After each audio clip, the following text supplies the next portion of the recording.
Ishanbo maktabimizga duo beradi. Qarangda, bitta narsaga e'tibor beraylik. Hammamiz mana muxlislar ham dzyudoning maktabining yaratilishining eng mazmunli joyi qarang, tilga e'tibor beraman deyapti. Bu davlatimizda olib borilayotgan siyosatda qarang Aktam aka, muhtaram prezidentimizni qarang shu darajada Bahodir Jalolov maktabini, Diyora Keldiyarova maktabini, endi uni sanab hammasini adog'iga yetolmayman. Bu yerda hozir bizlarni yoshlarimizni mana shunday asosiy maxsus maktablarni yaratib, andoza yaratib beryapti-da, siz prezident siyosatini amalga oshiryapsiz. Butun O'zbekistonning sport faxriylari, sport ustozlari nomidan biz sizga muvaffaqiyatlar tilaymiz. Mana shu Diyora Keldiyarovada olimpiada chempioni yetishib chiqsin maktabingizdan. Bahodir Jalolovday boks qiroli yetishib chiqsin. Masalan, Artur Taymazovday olimpiyskiy chempion, Abdulla Tangriyevday olimpiyskiy prizyorlar, o'zimizning masalan Qashqadaryomizdan olimpiada ishtirokchilari qanchadan qancha bo'layapti. Shunday chempionlar yetishtirib chiqarishda biz sizga muvaffaqiyat tilaymiz.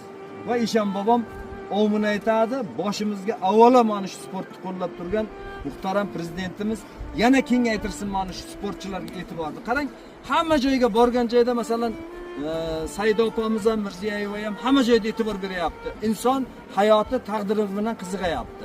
Bosh qotirayapti, bag'riga bosayapti. Mana Otabek Umarovni qarang, hamma joyda sportchilarni xohlagan joyda muammosini hal qilyapti. Shuning uchun sizning oldingizda ham muammolar bo'lmasligi uchun avvalo Allohning nazari tushsin, keyin yurtboshimizning ham nazariga tushing. Ayting Ishanbo.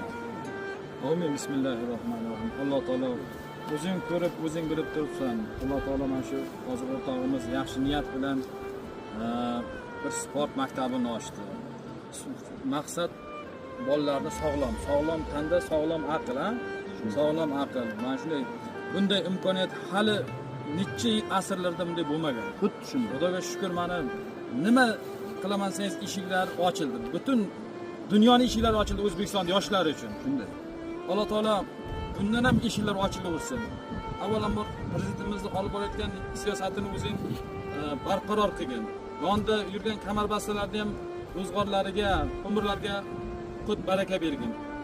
Alloh taolo hammamizning ishimizga rivoj, kasb-ko'rimizga baraka bergin.